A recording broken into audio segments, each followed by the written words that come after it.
बिस्मिल्लाहिर्रहमानिर्रहीम। अस्सलाम वालेकुम स्टूडेंट्स, कैसे हैं आप सब। उम्मीद करती हूँ आप सब ठीक होंगे। आज हम चैप्टर का नेक्स्ट टॉपिक स्टार्ट करने लगे हैं, चैप्टर नंबर 17 बायोटेक्नोलॉजी। लास्ट जब लेक्चर में हमने चैप्टर को स्टार्ट किया था तो हमने बायोटेक्नोलॉजी को पढ़ा था, उसकी डेफिनेशन देखी थी, ये देखा था कि बायोटेक्नोलॉजी कहाँ कहाँ यूज़ हो रही है। फिर उसके बाद हमने थोड़ा सा इसकी डिटेल में गए थे तो फर्मेंटेशन के बारे में पढ़ा था कि फर्मेंटेशन क्या है और वो अपना क्या रोल प्ले कर रही है, उसकी क्या टाइप्स हैं। ठीक है, आज हम लोग एप्लीकेशन पढ़ेंगे कि वो हम लोग आज अपनी इंडस्ट्रीज़ में या अपनी घर की जो चीज़ें हैं उनमें कहाँ कहाँ हम लोग फर्मेंटेशन को यूज़ कर रहे हैं। ठीक है, लार्ज स्केल पे हम लोग देखेंगे। आज हम लोगों ने फर्मेंटेशन के बारे में ही पूरा टॉपिक पढ़ना है, फर्मेंटेशन इन बायोटेक्नोलॉजी, उसकी एप्लीकेशंस पढ़ेंगे कि वो कहाँ कहाँ यूज़ हो रही है। अगर हम लोग उसको अपने फूड के अंदर लेके आए तो उसके बेसिक टू टाइप्स आ जाते हैं। एक फर्मेंटेड फूड जहाँ पे हम अपने खाने से रिलेटेड फर्मेंटेशन को यूज़ करते हैं, और दूसरा इंडस्ट्रीज़ में आ जाता है, यानी इंडस्ट्रीज़ अपने जो बहुत बड़े स्केल पे इंडस्ट्रीज चल रही होती हैं, वहाँ पे इंडस्ट्रीज़ को स्पेसिफिक माइक्रो ऑर्गेनिजम्स चाहिए होते हैं, वो अपना वर्कआउट करें और स्पेशल कोई प्रोडक्ट यूज़ करें। फिर वो असल में एक्चुअली उन्होंने वो प्रोडक्ट लेना होता है अपनी आगे काम के लिए, प्रोसेसेस के लिए। ठीक है, अगर हम फूड की बात करें तो उसमें हमारे सीरियल प्रोडक्ट्स आ जाते हैं जिनमें वो बेकिंग आ जाता है, एक्चुअली में ब्रेड आ गई, आपकी व्हीट की डो आ जाती है, आटा जो सा है वो आ जाता है, डेयरी प्रोडक्ट आ जाते हैं, यानी आपकी मिल्क से जो बनने वाली बटर, चीज़, योगर्ट, ये चीज़ें आ जाती हैं। फ्रूट एंड वेजिटेबल्स में आ जाता है, जो आपकी फ्रूट और वेजिटेबल की शेल्फ लाइफ को बढ़ाने के लिए हम लोग चीज़ें इनको स्पेसिफिक प्रोसेसेस से गुजारते हैं, पेस्चराइजेशन करा रहे होते हैं, प्रिकल की फॉर्मेशन हो रही होती है। बेवरेज इंडस्ट्रीज यानी कि आपकी बियर और वाइन्स वगैरह का बनना।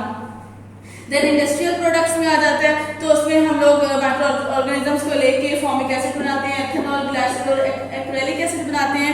ये डिफरेंट इंडस्ट्रीज यानी टेक्सटाइल इंडस्ट्री में, डाइंग इंडस्ट्री में, लेदर इंडस्ट्रीज में ये यूज़ हो रहे होते हैं।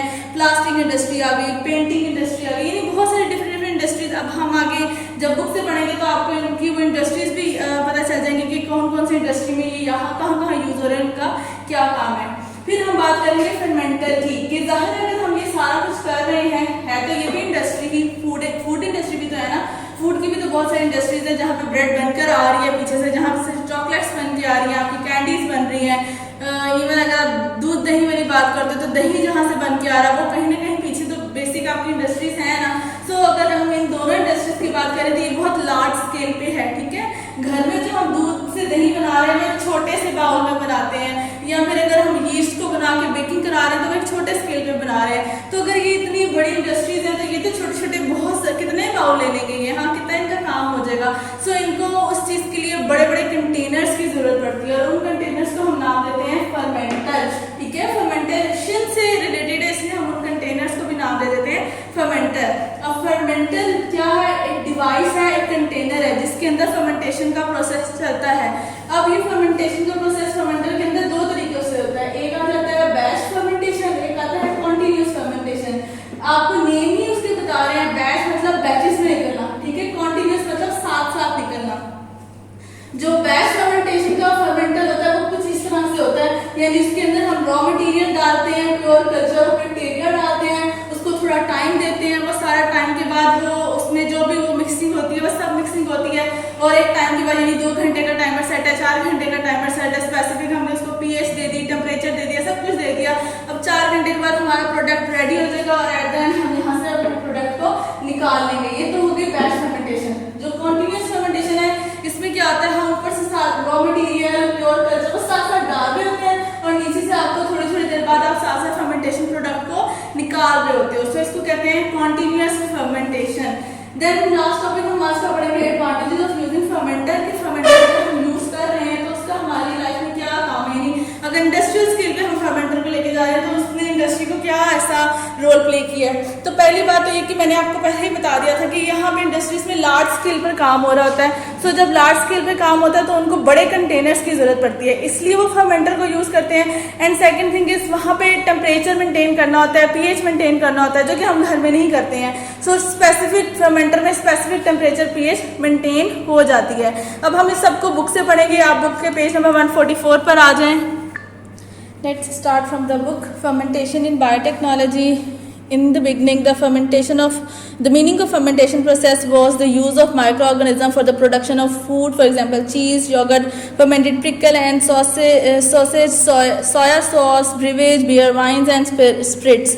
However, in biotechnology, the term fermentation means the production of any product by the mass culture of microorganism. यानी वो कह रहे हैं कि शुरू में अगर हम फर्मेंटेशन बोलते थे तो वो कंसेप्ट यही लिया जाता था कि ये फूड इंडस्ट्री से रिलेटेड जितनी भी चीज़ें ये बन रही हैं, लेकिन अब अगर हम लोग मॉडर्न बायोटेक्नोलॉजी के अकॉर्डिंग अगर हम फर्मेंटेशन का नाम लेते हैं तो उसका मतलब ये है कि मैस कल्चर यानी कि माइक्रो ऑर्गेनिज्म का बहुत बड़े स्केल पर यूज़ करना, ठीक है, यानी बहुत ज़्यादा क्वांटिटी में माइक्रो ऑर्गेनिजम्स का यूज़ करना अपने डिज़ायर प्रोडक्ट बनाने के लिए। सो उसकी एप्लीकेशन ये आपकी आ जाती है बायोटेक्नोलॉजी का जो सा है, यानी न्यूली हमारी जो बायोटेक्नोलॉजी है उसमें फर्मेंटेशन का डेफिनेशन वो पूछ सकते हैं कि बायोटेक्नोलॉजी के अकॉर्डिंग फर्मेंटेशन की क्या डेफिनेशन है और ओल्ड फर्मेंटेशन का क्या मतलब है। Now, applications of fermentation. In fermentation, maximum growth of an organism is obtained for the production of desired product of commercial value. Traditionally, only food and beverages products were produced by using fermentation. Now, many other products, for example, industrial chemicals are also being produced. यानी उन्होंने again उसकी थोड़ी सी बात बता दी कि हम fermentation कहाँ कहाँ यूज़ कर रहे हैं। जो मेजर टॉपिक अब आपका यहाँ से स्टार्ट हो रहा है, आपने इसको एज एन लॉन्ग के लिए याद करना है। First of all is your fermented food. Fermentation often makes the food more nutritious, more digestible and tastier. यानी fermentation के अकॉर्डिंग हम अपने फूड के अंदर अगर डिज़ायर जो हमारा करेक्टरिस्टिक्स है वो हम चाहते हैं तो वो भी हमें मिल जाता है। यानी अगर हम उसको ज़्यादा टेस्टी बनाना चाह रहे हैं तो वो हम अपने फर्मेंटर के अंदर उसके टेस्ट के अकॉर्डिंग जिस भी तरह का हमने टेस्ट लेना है वो न्यूट्रिएंट उसमें डाल देंगे। उसके अलावा बहुत सारे अगर हम चाह रहे हैं कि हम इस हमारे प्रोडक्ट के अंदर वाइटामिन चले जाएँ, मिनरल्स चले जाएँ, तो हम वो भी फर्मेंटर के अंदर डाल देते हैं। सो वो कह रहे हैं कि ऐसा फूड जो फर्मेंटेड है वो ज़्यादा न्यूट्रिएंट अपने अंदर रखता है। इसके अलावा हम उसको इस तरह से बनाते हैं कि वो इजीली डाइजेस्ट हो जाए, टेस्टियर भी हो जाता है। It also tend to preserve the food lowering the need for refrigerator. The following groups are included in the fermented food. इसके अलावा वो कह रहे हैं कि हम लोग फर्मेंटेड जो सा ये फूड होता है इसकी हम शेल्फ लाइफ को थोड़ा बढ़ा देते हैं। शेल्फ लाइफ मतलब ये कि जो उसने 4 दिनों में ख़राब होना होता है वो 8 दिन बाद जाके ख़राब होता है, ठीक है। यानी उसके अंदर हम ऐसी करेक्टरिस्टिक डेवलप कर देते हैं कि उसका जो एक टेम्परेचर मेंटेन रखने की जो उसकी है ना कि उसको कूल टेम्परेचर चाहिए या उसको गर्म टेम्परेचर चाहिए वो एक लेवल पे आ जाता है। यानी उसको हम ना तो फिर अगर हम रेफ्रिजरेटर से बाहर भी रखेंगे तो भी वो थोड़े अरसे तक गुजार जाएगा। अगर हम उसको हीट ज़्यादा नहीं भी प्रोवाइड करेंगे, अगर हीट वाला है तो भी वो कुछ अर्सा ज़्यादा गुजार जाएगा, यानी उसकी शेल्फ लाइफ हम बढ़ा देते हैं। इसके अलावा वो अब नीचे उन्होंने उसकी थोड़े से आपको ग्रुप्स बता दिए। फर्स्ट ग्रुप आ गया cereal product. Bread is the commonest type of fermented cereal product. Wheat dough is fermented by Streptococcus cerevisiae along with some lactic acid bacteria. यानी इन्होंने यहाँ पे व्हीट और ब्रेड की बात कर दी है।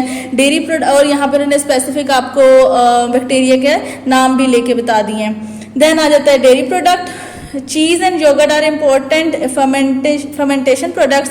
Cheese is formed when a milk protein is coagulated. This happens when the acid produced by lactic acid bacteria reacts with milk protein. वो क्या कह रहे हैं कि चीज़ या योगर्ट जो बनता है वो किस तरह से बनता है कि जो मिल्क के अंदर की जो प्रोटीन है एक्चुअली वो जुड़ जाती है, और जब वो जुड़ती है तो इट मीन्स के पानी अलहदा हो गया और दूध जो सब हम कहते हैं जी वो जुड़ गया और दूध फट गया है, ठीक है, ये वो वाला है। और वो एक्चुअली जो प्रोटीन है वो ऐसा क्यों करती है, क्योंकि उसके अंदर लैक्टिक एसिड बैक्टीरिया अपना रिएक्शन शो करता है।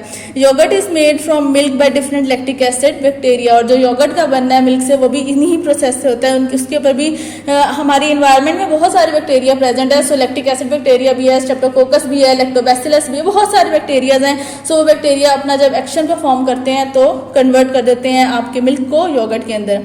Fruit and vegetable products fermentation is usually used along with salt and acids to preserve pickle fruits and vegetable. Again यहाँ पे वो शेल्फ लाइफ की मैं आपको बात बताऊंगी कि हम लोगों ने एसिड और सॉल्ट्स को यहाँ पे यूज़ करते हुए अपने जो प्रोडक्ट्स हैं यानी फ्रूट्स हैं, वेजिटेबल्स हैं, अचार हैं, उनकी शेल्फ लाइफ को बढ़ाया हुआ। अगर आप यानी जो बाहर से इंडस्ट्रियल मेड अगर आप चीज़ें लेकर आते हो तो उन पे जो उनकी मैन्युफैक्चर डेट और एक्सपायरी डेट होती है, अब उसके ईयर्स में देखो तो वो साल, 2 साल, 3 साल के ईयर तक का वो यूज़ हम उसको कर सकते हैं, ठीक है।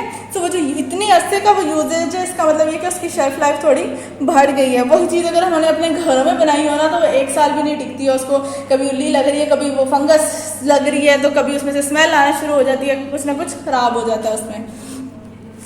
देन आ जाता है beverage products industries. Beer is produce from cereal grains which have been malted, dried and ground into fine powder. यानी वो कहने के जो हमारे ग्रेन्स होते हैं हम उनके साथ प्रोसेस करते हैं। फर्स्ट ऑफ ऑल उनको माल्टेड करते हैं, यानी तोड़ते हैं छोटे पीसीज में, उनको सुखाते हैं, उसको फिर उसके बाद सुखाने के बाद और उसको फाइन पाउडर में कन्वर्ट कर देते हैं। फाइन पाउडर में कन्वर्ट होने के बाद उसके ऊपर बैक्टीरिया यीस्ट अपना एक्शन परफॉर्म करते हैं। Then fermentation of the powder is done by yeast. This process breaks the glucose present in powder into pyruvic acid and then into ethanol. Grapes can be directly fermented by yeast to wine. ठीक है। So actually में हमारे जो ये wine bears वगैरह बनती हैं हमारे फ्रूट्स से ही बनती हैं। So कहने वाले ये कह सकते हैं कि हम अगर ये फ्रूट खा सकते हैं वो हमारे लिए हलाल है, तो फिर ये जो हमारे बियर प्रोडक्ट्स हैं ये हम पे हलाल क्यों नहीं है। जब आप खाना खा रहे हो, फ्रूट खा रहे हो ना, तो वो आपको दुनिया से अलहदा नहीं कर देते, ठीक है। यानी आपको बेहोशी के आलम में नहीं लेके जाते हैं या आपको आप पे नशा तारी नहीं करते, ठीक है, जो सिंपल इजी वर्डिंग है। सो और जो आप जो ये अपनी ड्रिंक्स ले रहे होते हो ये आप पे नशा तारी करते हैं और फिर उसके बाद आप उस नशे की हालत में अपनी जो इर्द गिर्द सराउंडिंग की जो लाइफ है उससे कट ऑफ हो जाते हो। बेसिक डिफरेंस ये है जिसकी वजह से अल्लाह ताला ने हर उस चीज़ को हमारे पे हराम करार दिया है जो कि हमें अपनी सराउंडिंग्स से कट ऑफ कर देती है। जो हम ये एक और एग्जांपल देती हूँ जिसको हम कहते हैं जी ये लूडो खेलना, मैच फिक्सिंग करना, या इवन वो जो कार्ड्स खेलते हैं जो हम लोगों को कहा जाता है सो कॉल ये हराम है हराम है हराम है। एक्चुअली में ये हराम नहीं होते, ठीक है, ये हलाल होते हैं अगर आप इसको स्पेसिफिक टाइम तक खेलो या रखो तो, ठीक, जिससे आपको आपकी इंसानियत को आपकी सराउंडिंग को नुकसान नहीं हो रहा, तब तक तो वेल एंड गुड, ये हराम नहीं है। लेकिन हाँ, अब अगर आप लूडो खेलने में इतना मशगूल हो गए हो, आपकी मम्मा आपको बुला रही हैं, आपको कोई परवाह नहीं, मम्मा आ जाती हूँ या आ जाता हूँ, ठीक है, 4 आवाज़ें सुन चुके हो लेकिन कोई आना जाना नहीं है। इवन तक कि अगर आप अल्लाह ताला की बात करो, नमाज स्टार्ट हो गई है, अल्लाह ताला बुला रहे हैं, आपने नमाज का जवाब तो देना दूर की बात, बाद में घंटे बाद उठ के नमाज तक नहीं पढ़ी, जी हम लूडो खेलने में मसरूफ़ थे, वहाँ पे लूडो आपके लिए हराम है, ठीक है।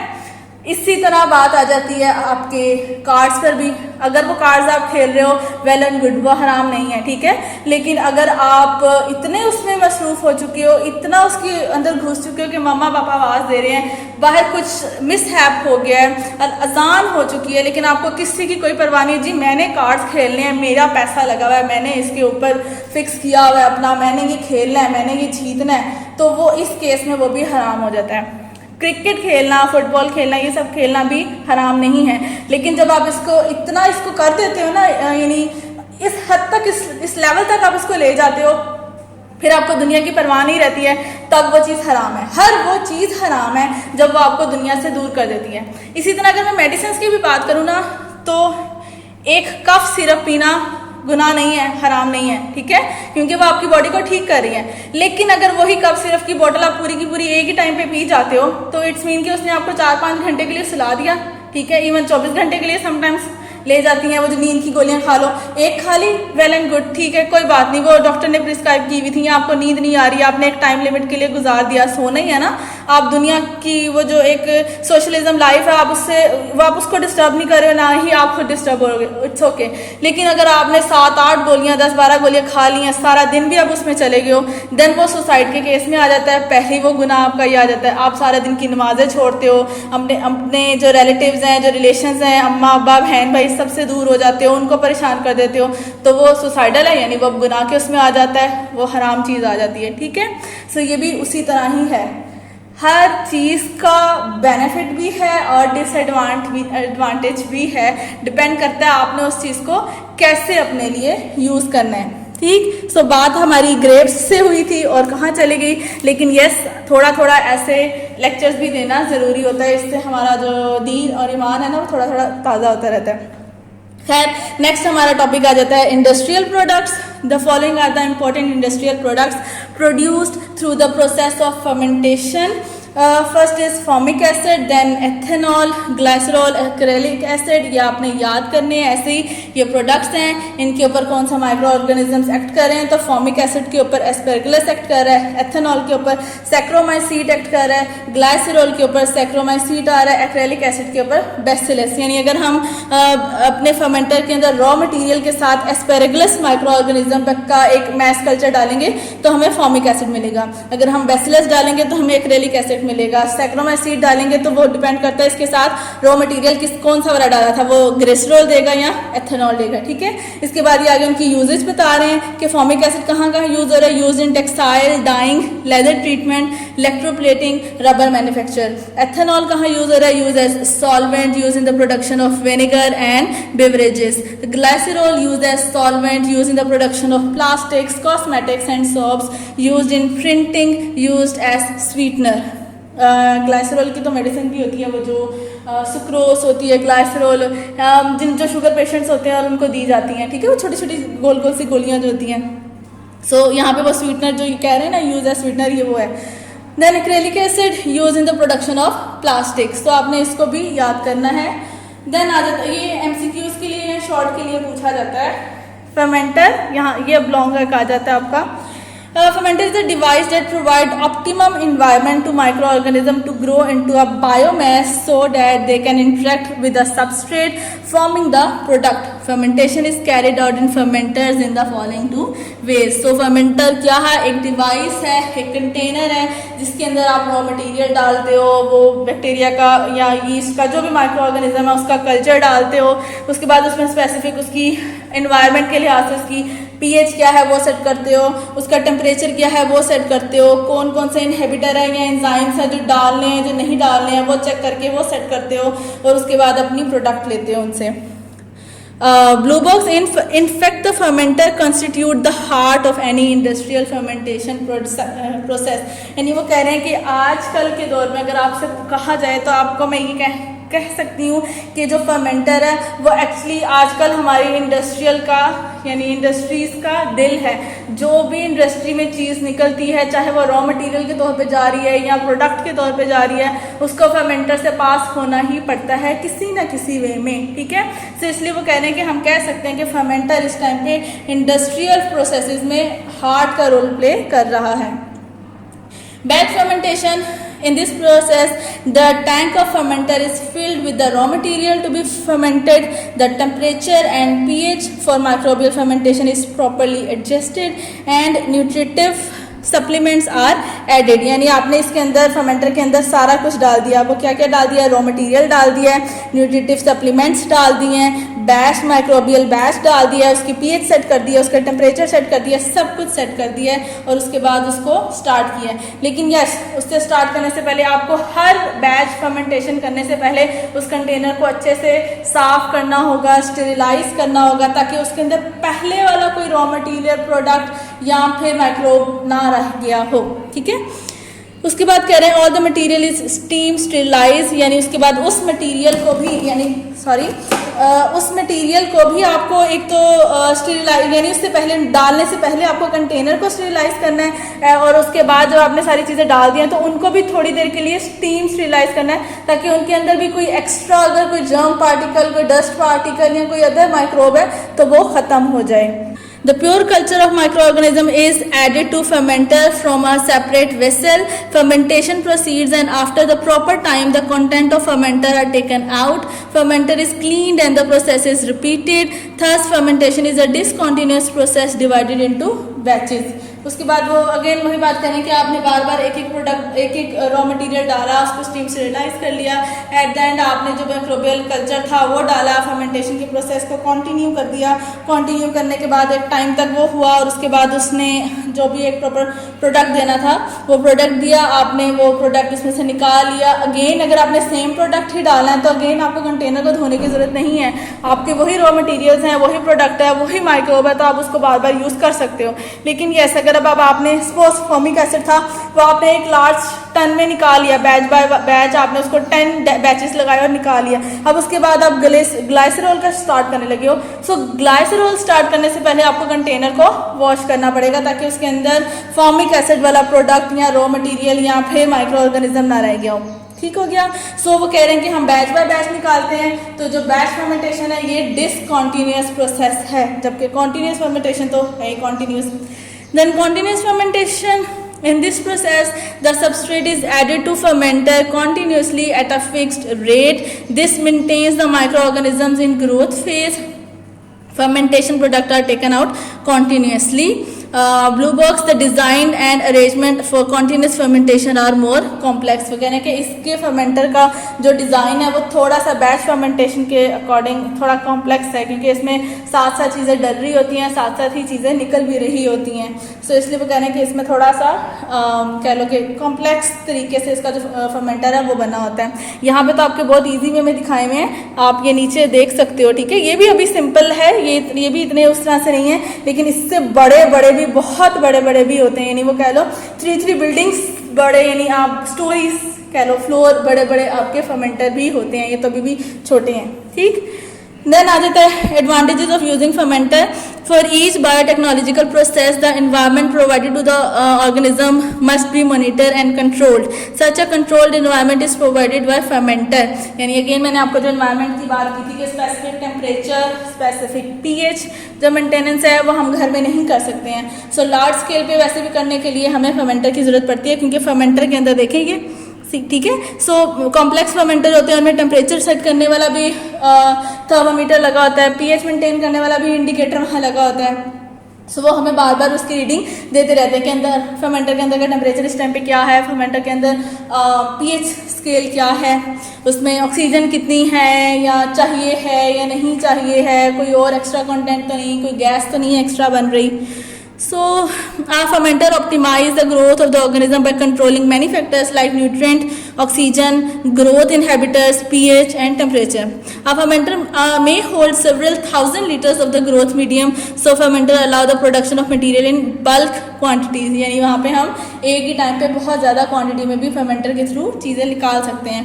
Massive amount of medicines, insulin, human growth hormone and other proteins are being produced in fermenter and this production proves much inexpensive. ठीक है, यानी कि अगर वो इसको बैच बाय बैच करेंगे तो वो थोड़ा सा ज़्यादा बैच बाय बैच नहीं, यानी अपने स्मॉल स्केल पे करेंगे तो उसको ज़्यादा मुश्किल होगी हमें उसको बार बार जो वो बाउल ले रहे हो या छोटा सा कोई भी आप कंटेनर ले रहे हो उसमें करने के लिए। सो इसलिए इसको हम फर्मेंटर में बड़े स्केल पे प्रोड्यूस करते हैं, और जब बड़े स्केल में प्रोड्यूस करें यानी आपने एक ही टाइम पे वो सारा कुछ उसमें डाल दिया और मैसिव क्वांटिटी में आपको जो चाहिए वो चीज़ निकल आई है। सो वो इनएक्सपेंसिव वे में भी आ जाती है।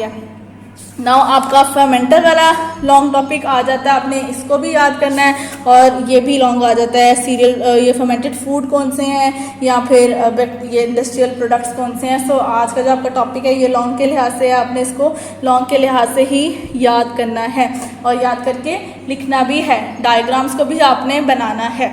अल्लाह हाफिज़।